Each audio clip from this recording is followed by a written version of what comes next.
In his farewell address, we see an extraordinary vision of what Washington wanted America to be: Christ followers in love, humility, and peace. And then he says, without these, we can never hope to be a happy nation. You think a right-wing fundamentalist wrote that? That's the founding father of America at the most prestigious moment in his career. It went out to 13 governors, and he signed it with his magnificent signature with every one of those letters. There it is, still there. So you walk along with Washington, and there's these two foci, if you will, in the ellipse of Washington's work and history. One is Valley Forge, where everything is lost. And the other one is Newburgh, New York, when everything has been won. And you look at him at both of these points. When he's at Valley Forge and everything has been lost, he even gets a letter from Jacob Duché, the pastor of the Anglican Church here in Philadelphia, and says, General Washington, it's time to quit. We've lost everything. The city's been taken. You're out there in the wilderness with nothing. If we sue for peace now, some people don't have to hang. Let's call it quits. Imagine that, someone from your own tradition counseling you to give up. And he knew it was true. But he received that, and he said, this is the most shameful piece of literature I've ever received. It's a condemnation. He said, our cause is just, and God is on the side of justice. And so there's two things that make Washington perhaps the greatest man in Western civilization. Number one, when all was lost, he didn't give up at Valley Forge.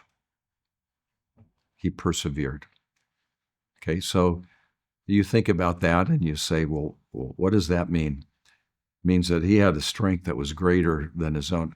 Do we know of anyone else that when all was lost, he didn't give up, but just kept on going to complete his task, even if it meant losing everything? It sounds like a Christian story to me, but we'll set that aside for a moment. Then you come along at this moment. Newburgh, New York, what is that? That's not far from West Point.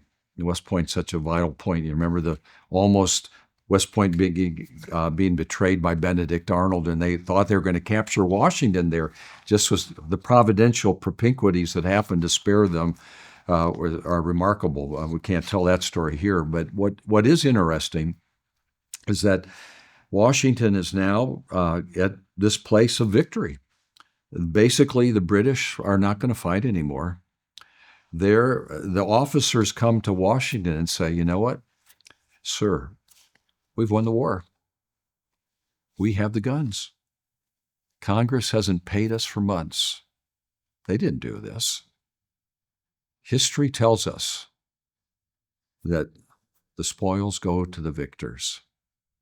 It's time for you to become the new king.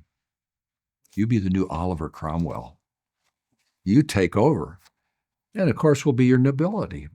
And so there's this extraordinary moment where Washington will now meet with his men in Newburgh, New York. And there is a recording of it where he calls his officers together. They meet.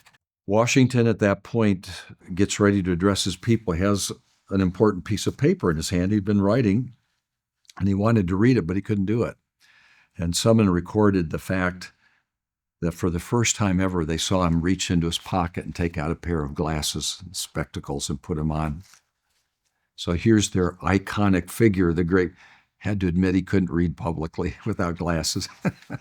And he said, gentlemen, I've grown gray and nearly blind in the service of my country. And they said the men started to weep. A very moving point. And then he began to read. And essentially what he read, this message to the army was, if you want to distill it, I didn't fight a war with a king to become a king. I fought a war so that people could choose their own government. Let them choose. Let history redound to the fact that this army did not usurp something that was the people's to decide. And it was really there. The first step of the peaceful transition of power occurred. It's an amazing moment because Washington said, I'm not taking this. It will be given to whomever it belongs, but it's not me. And so I want to stop for a moment and say, do we know anyone else in history who was offered extraordinary power and glory and refused to take it because there was a right way and a wrong way to get it. Washington was a follower of the example of Christ.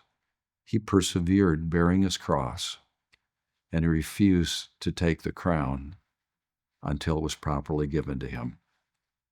When he said to the nation, unless we imitate the divine author of our blessed religion, those are not throwaway lines. The 2 points that define him as the greatest man in Western history, if you accept my judgment, are because of what he didn't do. He didn't quit when all was lost. He didn't become king when all was won. And in both cases, they are exemplars of the very character of Christ, the one who he's calling on us to follow his example. So it's a remarkable point. Now, just to work that story out a little bit more, finally, it is interesting. Many years earlier, Washington had come home and told his wife, Martha, I'm going to go and be the general of this new army.